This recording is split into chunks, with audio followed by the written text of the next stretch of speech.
उज्जैन महाकाल के दर्शन पाकर मैं पहुंचा एक ऐसी जगह जहां हर रात भगवान शंकर आकर सोते हैं। ऐसी जगह जहां मां नर्मदा भगवान शंकर के निकट बहती है। ऐसी जगह जहां ओम के आकार के टापू पर भगवान शंकर विराजमान है। ऐसी जगह जहां दो ज्योतिर्लिंगों से मिलकर एक ज्योतिर्लिंग बनता है। ऐसी जगह जहां दर्शन से आपको मिलती है बुद्धिमता। दर्शनों में तो 4 घंटे लगने सामान्य है, लेकिन भक्तों के अटूट जुनून के आगे 4 घंटे कुछ नहीं।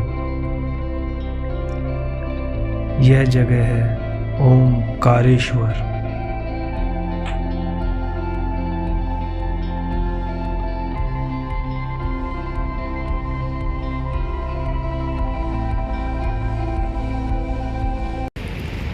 भैया रूम तो ले लिया और यहाँ रूम महंगा पड़ा एज़ कंपैरिजन टू उज्जैन। यहाँ 1100 रुपये का रूम लिया है और सामने नर्मदा है और नर्मदा के जस्ट सामने रूम है। मंदिर में जाने के लिए 2 रास्ते हैं, एक तो ब्रिज से और एक नाव से। नाव में क्या माइनस पॉइंट है कि वो नीचे घाट पे उतारेगा और आपको सीढ़ियाँ चढ़नी पड़ेगी, और अगर इस ब्रिज से जाते हो ना तो सीढ़ियाँ नहीं चढ़नी पड़ेगी। जाते हैं, देखते हैं कितना टाइम लगता है।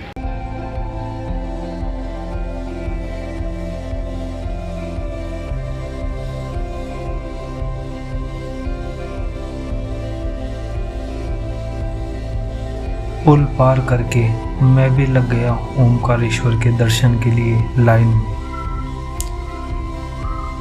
जहां देखने को मिले जीवन के कटु सत्य।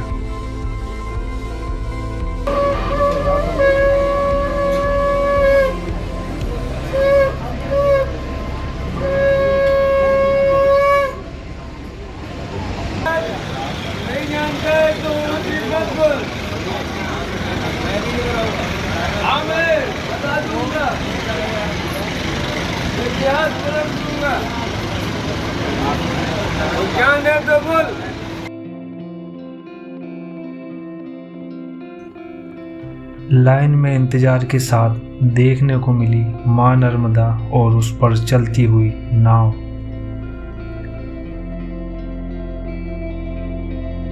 और 4 घंटे की लाइन के बाद मुझे मिले महादेव के चौथे ज्योतिर्लिंग ओमकारेश्वर के दर्शन। इस ज्योतिर्लिंग का दूसरा भाग है ममलेश्वर, जिससे मिलकर ये ज्योतिर्लिंग संपूर्ण होता है, क्योंकि यह 2 भागों में है।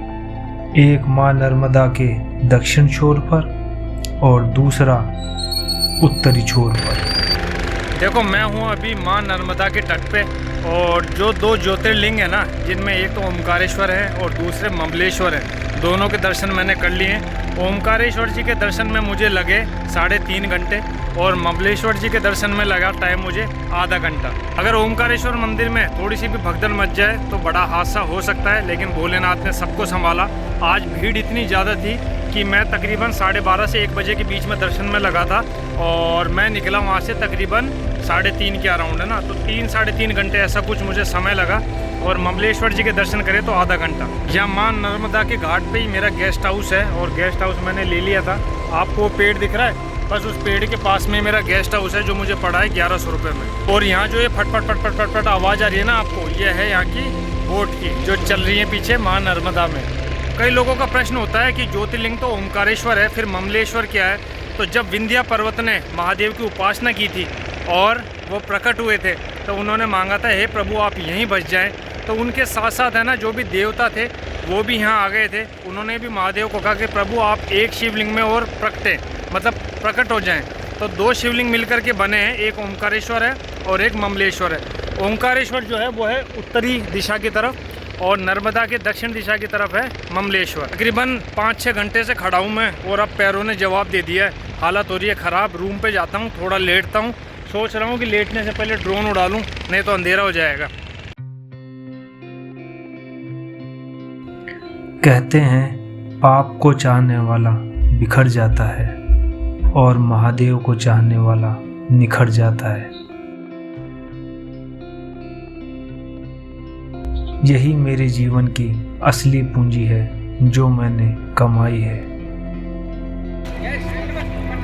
सो दोस्तों, समय हो रहा है अभी 8:40 और मैं हूँ नर्मदा नदी के तट पर। और यहाँ एक बोर्ड दिखाता हूँ आपको। ये देखो, ओमकार की नगरी, आई लव ओमकारेश्वर।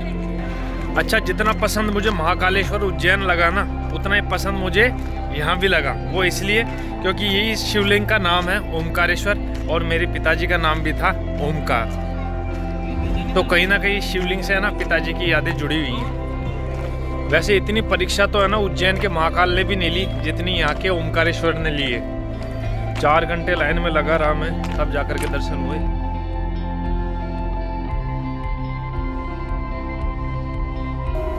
ये आवाज सुन रहे हैं आप?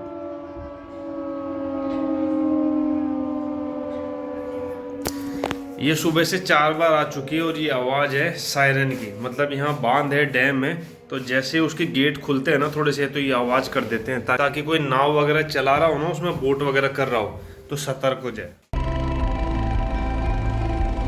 ओमकार की नगरी ओमकारेश्वर में आपका स्वागत है। अभी मेरे पीछे देख सकते हैं आप, ये है नर्मदा रिवर और यहीं पास में जो है डैम बना हुआ है। और यहाँ से मंदिर की जो दूरी है ना, ज़्यादा नहीं, तकरीबन आधा किलोमीटर है।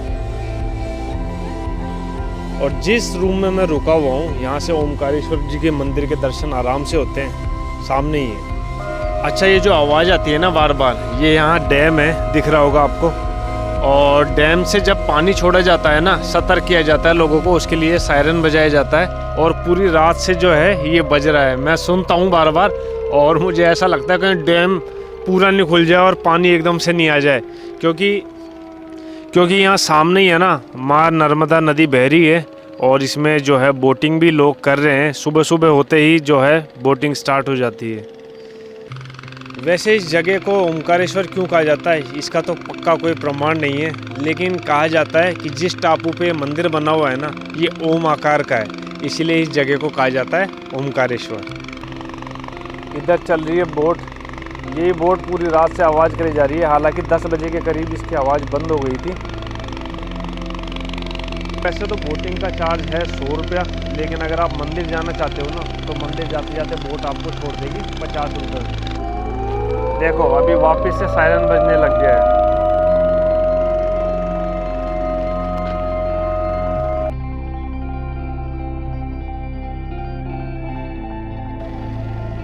कल सोमवार के दिन मैंने यहाँ दर्शन किए थे, तो दर्शनों में मुझे टाइम लगा तकरीबन 3.5 से 4 घंटे।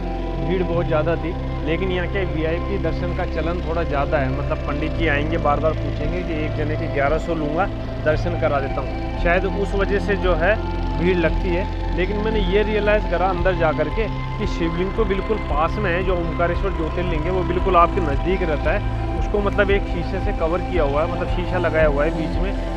वहाँ जगह बहुत कम है, मतलब थोड़ी सी भी भीड़ हो जाए, भगदड़ मच जाए ना, तो थोड़ी दिक्कत हो सकती है। और अंदर है ना थोड़ा सफोकेशन बहुत ज़्यादा हो जाता है। मतलब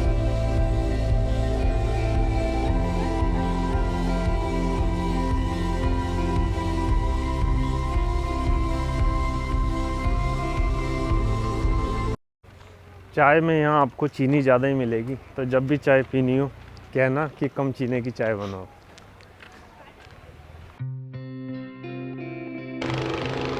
देखो, अगर ऐसी लोकेशन हो ना और सामने नदी बह रही हो इतनी बढ़िया, और हाथ में हो चाय की प्याली, तो मज़ा आ जाए। इसी बात पर 2 ताली।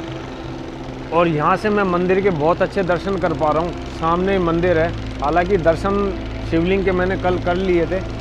और सनराइज़ होते के साथ ही ना यहाँ बोटें चलने लग जाती है, जिनकी आवाज़ें है ना बहुत ज़्यादा आने लग जाती है। वहाँ नीचे कई लोग नहा भी रहे हैं। अभी चाय पीता हूँ, फिर दिखाता हूँ आपको।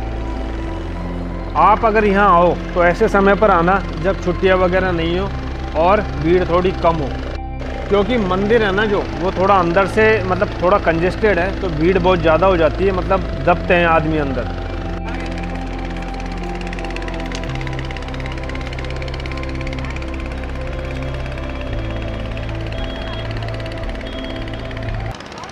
जय श्री ओमकार।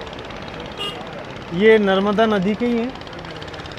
अच्छा, तो ये इनको शिवलिंग के जैसे पूजा जाता है या कुछ और? पूजा तो ऐसे ही। अच्छा, और ये भी इसी में से ही है?